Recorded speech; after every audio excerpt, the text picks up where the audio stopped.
Hello, Ethan, Noah, and Ella. So it's been a bit of a break that we've had. We've been busy. We've done a lot of things, and I want to just show you some of the videos of what we've been up to, videos and pictures of what we've been up to in the last 3 weeks. You guys have successfully finished your first year of school in Canada. Ethan and Noah, you have finished grade 1, and Ella has finished kindergarten, and we're on summer break now. But I know that Appa got angry at you guys a lot, right? Yeah. Yeah. But you guys did very well. You guys didn't give up and you kept trying. Appa already said I'm very sorry, right? Yeah. Yeah. Do you guys forgive Appa? Yeah. Yeah. But Appa got better, right? Yeah. So it wasn't easy homeschooling you guys, but I'm very happy that we had that time together and you guys learned so much. You even learned how to multiply now, right? I think you guys can multiply up to 10.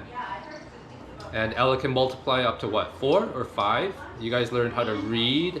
You wrote in your diaries every day. So anyways, today I want to continue on with part 4 of our my 5 secrets to life and to living a happy, content, fulfilled life. Just to refresh your memory very quickly, number 1, we said this world is not your friend and it does not want you to be happy. Therefore, do not chase after the things of this world or let the world dictate your passions and your goals. Number 2, we said that your heart is the center and core and everything flows out of your heart. So you cannot hide what is in your heart. So you need to take the time and energy to manage and keep your heart healthy so that you can find peace and joy. And therefore, it's important for you to not let anything rot in your heart or spoil in your heart, because before you know it, it will quickly spread. And so you have to really watch over your heart. Number 3, we said that nothing is free or easy in this world, especially if it is valuable or worthwhile. And therefore, it's important to make sure that you don't feel like you're owed anything or that you're entitled to anything. But in fact, if it is something important to you, you have to work hard at it. And you have to appreciate people who come across your path, who give you a hand and who teach you. So really work hard for the things that are important. It is not free or easy if it is valuable, okay? Today we're gonna hit upon point number 4. You alone, nobody else. We live in a time and place where it's so easy to blame other people and to blame other things for problems and for hardships that come our way. But I want to clarify this. You yourselves are responsible for your own actions and your own life. You alone have the power to choose the path that you are going to walk. Now, this is not to discount unfair treatment or abuse or just injustice that goes on in this world. There are tons of examples of abuse and undeserved treatment, inequality. This world is full of it. But whether you choose to allow those things to knock you down and keep you down, or whether you choose to fight through it and try to overcome it and make yourself stronger because of it, this is your choice. There are lots of children, for example, that have endured abuse, whether it's physical, verbal, emotional, sexual, and we are not discounting that at all. But, and this is a difficult but, it is your choice whether you let that defeat you or whether you wake up determined to be better and to overcome that. And it might not be by yourself. You may need to talk to somebody. You may need to seek help. But again, this is your choice. You alone are responsible for your own actions and your own life.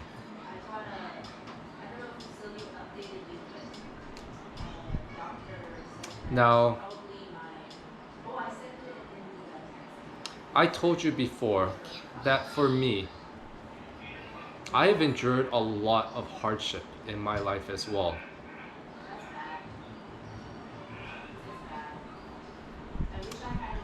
I think it's enough that it could have knocked me down. And in fact, there are a lot of times when I was growing up where I wasn't sure if I was going to make it. In fact, if I think about right now, this moment in time, that I am sitting here alive with you three beautiful children, I know without a doubt that it was not on my own strength that I've gotten here.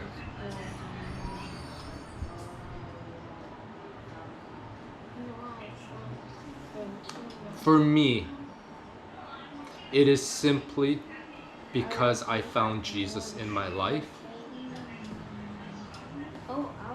And some people may say that that was a crutch. And that's fine. They are entitled to their opinion. But the funny thing is everybody goes through their own journey. And whatever you experience in your life and whatever you feel in your life, nobody else can discount or discredit that. And for me, when I found Jesus in my life, it became the most indescribable, incomparable sense of love in a personal relationship where I was received and accepted in the terrible, lowly condition that I was in at that time, and I felt completely embraced and loved. And ever since that time, that relationship is what has carried me through up until now. And I don't care what other people say. In fact, this is why I will not push upon you, Ethan, Noah, and Ella, or force upon you this relationship with Jesus, because it's not with your brain.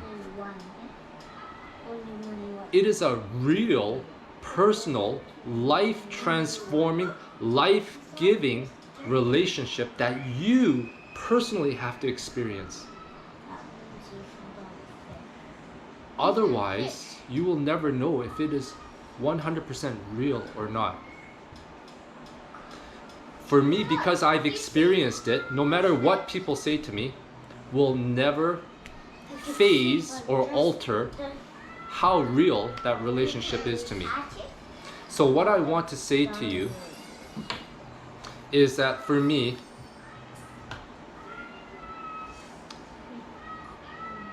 I have been able to take responsibility for my own actions because I have absolutely no confidence in my own choices and in my own plans.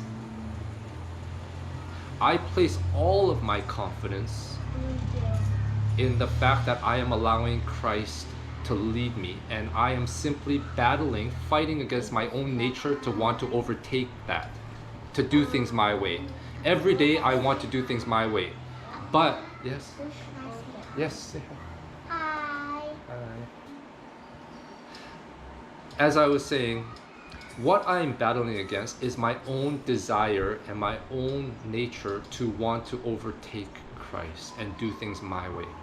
Every morning I have to pray and surrender and submit and subdue myself so that I'm sensitive to what the Holy Spirit is leading me towards. And this is where I want to take responsibility for my own actions. I trust, and I've experienced enough, where decisions that I thought was right, in hindsight, like 1, 2, 3 years later, was completely wrong. And I've experienced enough where decisions that I thought were for certain to be wrong 1, 2, 3 years later, in hindsight, it's what brought me to where I am. And yet, what got me through those circumstances? It was prayer. My confidence comes from being still and surrendering before God every single choice I make, big and small. Whether in the morning I'm going to take this route to work or take this route to work. I pray about that. Because you don't know. Perhaps I'm going this route and I hit traffic. I could complain. Oh man, I'm stuck in traffic. But because I prayed about it, I have to trust that even though I hit traffic, perhaps because I submitted that choice to God, He is saving me from, if I had gone the other way and gone faster, maybe the rest of that day something would have happened worse. But because I went this route and I got delayed 5 minutes or 10 minutes, something else altered in my future that would have been, and He's saving me from that. This is where I take account for my own choices and my own actions, and I'm able to have confidence in them, even though things may not go the way that I want them to go, even though the timing of things may not be when I want them to be.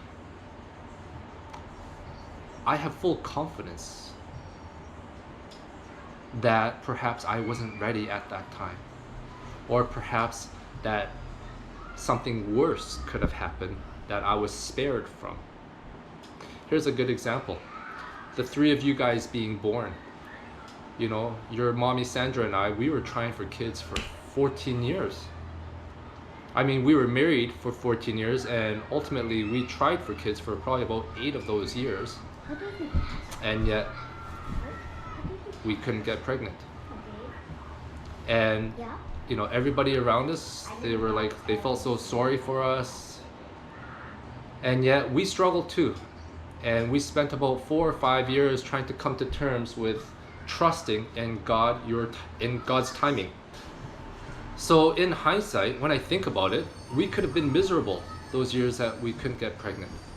But we actually, Sandra went through a whole Bible study on all the barren women in the Bible.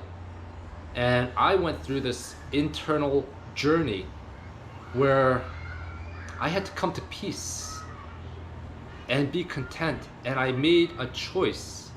And I said to Sandra, by chance, if we never have children, I will spend the rest of my days preparing and living an exciting, adventurous life with you where we will never miss not having children. And so we began traveling. We went on mission trips. We experienced so many amazing things this world had to offer. And then we even started talking about adoption. And we just got to a very peaceful place. And in hindsight, had we had you guys even 1 year earlier than when God gave you to us, I would not have been ready. I would not have been prepared to commit to being the best father that I could have been. I still would have wanted to be playing sports and doing my thing, but His timing is truly perfect. And it was because we committed ourselves to taking account for our circumstances in our life and making the best of it. I realized that that was not our choice, but we had a choice of how we were going to respond to that life circumstance. We could have chosen to complain and grumble and wonder why, or we could have chosen to learn to be thankful and to appreciate life for what it was and to continue on the best that we could. And then in 2014, you guys were a miracle. And so you alone have the power to choose the path that you will walk. Sometimes circumstances injustices, abuse happens to us where it is not our choice. But the way you respond to that is your choice. Therefore, here's the application from this. Do not stop learning and growing in pursuing growth for yourself. Continue to desire and long for the better way for yourself. And practice this with the small things in your life. Practice every morning giving thanks for things that you may have just taken advantage of or become complacent with. Why? Because when you practice with the small things in your life, when you practice giving thanks or allowing appreciation and gratefulness into your life, allowing to be able to assess and problem solve and make choices with the small things and being at peace with it. When it comes to bigger choices in your life, you will have practiced it enough that wisdom will prevail in your choices. It will help you to be more wise in the choices that matter. Why? Because when you're able to go through all the pros and cons with such a simple choice like this, later on when you have to make a bigger choice, perhaps whether you want to marry this person or not, perhaps whether you want to choose this job or that job, you will have practiced assessing and going through all the pros and cons, and this will help you be more wise in the choice that you make for yourself. Once again, for me, my confidence comes from knowing that I'm in communication with a living God who has a perfect, good will for my life and who wants the best for me. A Father who loves me and wants the best for me. And He allows me to know that by giving me peace in my heart when I make a choice for something. So in the future, when I think, oh, do we move back to Canada or do we continue to live in Korea? I've learned to wait until God gives me this peace. And then from there, I'm able to just go forward and say, well, God, you gave me peace. I got to trust you and I'm going for it. So this is the fourth secret to life.